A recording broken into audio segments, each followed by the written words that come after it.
बिस्मिल्लाहिर्रहमानिर्रहीम। हजरत बीबी फातिमा का सब्र का वाक़या। एक बार प्यारे नबी सल्लल्लाहु अलैहि वसल्लम मस्जिद में तशरीफ लाए और मस्जिद के सामने हजरत बीबी फातिमा हजरत अली का घर था। प्यारे नबी मस्जिद में बैठे थे। हसन और हुसैन के रोने की आवाज़ उनके कानों में पड़ी।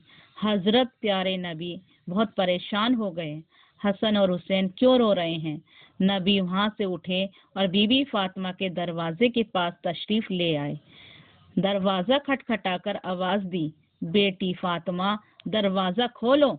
अंदर से प्यारी बेटी बोली, अब्बू जान दरवाजा कैसे खोलूं? मेरे पास इतनी बड़ी चादर नहीं है जो मैं अपने ऊपर उड़ेल लूं। मेरी चादर फट चुकी है। मैं अपने पाँव को ढकती हूँ तो सर नंगा हो जाता है, सर को ढकती हूँ तो पाँव नंगे हो जाते हैं। प्यारे नबी ने जब ये बात सुना तो अपनी चादर दीवार के ऊपर से फेंक दी। बीबी फातिमा वह चादर ओढ़कर दरवाजे पर आई और दरवाजा खोला। हमारे नबी सल्लल्लाहु अलैहि वसल्लम ने अपनी बेटी की तरफ देखा तो बहुत ही परेशान हो गए, क्योंकि बीबी फातिमा का चेहरा बिल्कुल पीला हो चुका था, आंखों का रंग काला हो चुका था और बहुत ही कमजोर नजर आ रही थी। प्यारे नबी सोचने लगे, ए मेरी फातिमा तुझे क्या हुआ?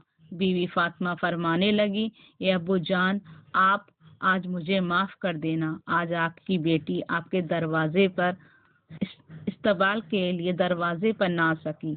आपकी बेटी कई दिनों से भूखी है।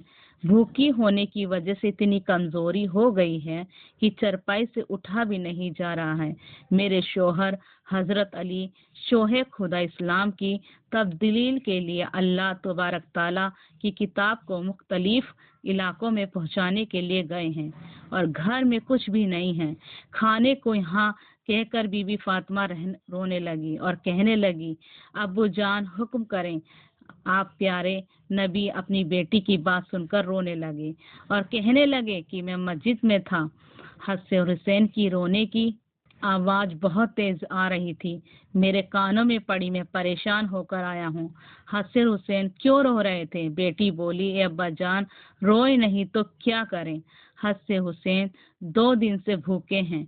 प्यारे नबी ने अपने मुबारक हाथ अपनी बेटी के सर पर के ऊपर रखा और उन्हें दिलासा दिया कि ए बेटी सब्र करो। रसूल अल्लाह सल्लल्लाहु अलैहि वसल्लम ने हसन और हुसैन को गोद में लिया। अपनी मुबारक उंगलियां हुसैन के मुंह में डाली तो हुसैन उसे चूसने लगे और खामोश हो गए। हसन को अपने कांधों पर उठा लिया। हसन ने भी खूब आराम पाया। इसी तरह 2 नन्हे शहजादे आराम में आ गए। इतने में मस्जिद में अजान की आवाज गूंजने लगी। बीवी फातिमा जानमाज बिछाई और नमाज पढ़ने के लिए खड़ी हो गई। इतने में ही प्यारे नबी रसूल अल्लाह ने देखा फातिमा नमाज पढ़ते पढ़ते गिर गई हैं, तो नबी दौड़े और अपनी बेटी के पास आए और उनसे पूछा, ए बेटी तुझे क्या हुआ है? ये सुनकर बीबी फातिमा रोने लगी और कहने लगी, बाबा जान आज आपकी बेटी का 4था दिन का फाका है। यानी कि बीबी फातिमा 4 दिन से भूखी थी, कुछ भी ना खाया था, एक खजूर का दाना भी नहीं खाया था, इसलिए कमजोरी की वजह से मैं गिर गई हूँ। प्यारे नबी रसूल सल्लल्लाहु अलैहि वसल्लम ने देखा कि बेटी के पेट पर 3 पत्थर बंधे हुए हैं। प्यारे नबी पूछने लगे कि ए बेटी ये क्या है?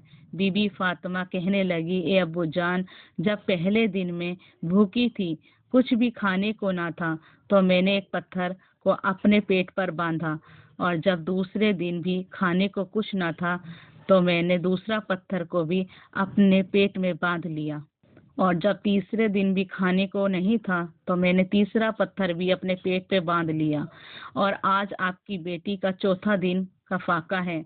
आज आपकी बेटी 4 दिन से भूखी है। ये कहकर बीबी फातिमा रोने लगी। प्यारे नबी कहने लगे, ए फातिमा अपनी जानमाज का पल्ला उठाओ। जब बीबी फातिमा ने अपने जानमाज का पल्ला उठाया तो मुसल्ले के नीचे हजारों की तार सोने का ढेर लगा हुआ था। प्यारे नबी फरमाने लगे, फातिमा बेटी, यह से तुम्हें जितना सोना चाहिए उठा लो। यह सुनकर बीवी फातिमा ने सोने को हाथ नहीं लगाया और जानामाज पर का पल्ला वापस रख दिया और कहने लगी, ए अब्बू जान, मुझे ये सोना नहीं चाहिए। प्यारे नबी ने जब ये देखा तो अपनी बेटी को गले से लगाया और कहने लगे, ए फातिमा, तेरा ये सब्र कयामत वाले दिन याद रखा जाएगा। तुम्हारे शोहर हजरत अली इस्लाम की तब्दील के लिए मुख्तलिफ इलाकों में अल्लाह तबारकाल का ताला की किताब को पहुंचाने के लिए गए हैं, इसलिए नबी खानदान के चूल्हे ठंडे पड़ गए हैं। ए बेटी, सब्र कर, अल्लाह सब्र करने वालों का साथ होता है। उसके बाद प्यारे नबी रसूल सल्लल्लाहु अलैहि वसल्लम ने अपने पेट से कपड़ा हटाकर तो बीबी फातिमा ने देखा उनके पेट पर सिर्फ 3 पत्थर थे, जबकि प्यारे नबी के पेट पर 4 पत्थर बंधे हुए थे। नबी कहने लगे, ए बेटी, तू 3 दिन से भूखी है और मैं 4 दिन से भूखा हूँ। मेरा आज चौथा दिन का फाका है। मैंने अपने पेट पर 4 पत्थर बांधे हैं। प्यारे नबी रसूल सल्लल्लाहु अलैहि वसल्लम ऐसा क्यों करते थे? उनका ऐसा करने की वजह क्या थी? वह चाहते तो पहाड़ों को भी सोना कर देते। भूखे क्यों रहते थे? क्योंकि उनकी उम्मत गरीबी की वजह से अपने ईमान का सौदा ना करे। उसकी उम्मत यह ना कहे कि हमारे नबी ने शान और शौकत से जिंदगी गुजारी है और हम गुर्बत से रह रहे हैं। प्यारे नबी के उंगलियों के इशारों पर चांद चलता था। उनके पसीने की खुशबू गुलाबों में महकती थी, जिसके इशारों पर सूरज भी आप वापस आता था। इसके इशारे पर पत्थर भी बोलता था और कहता था, ला इलाहा इल्लल्लाह मुहम्मदुर रसूलुल्लाह। तबारक ताला प्यारे नबी के सजदों पर अमल करने की तौफीक अता कर। आमीन सुम्मा आमीन। अगर आपको मेरी वीडियो अच्छी लगे तो प्लीज़ लाइक कीजिए, शेयर कीजिए, कमेंट कीजिए। अल्लाह हाफिज़।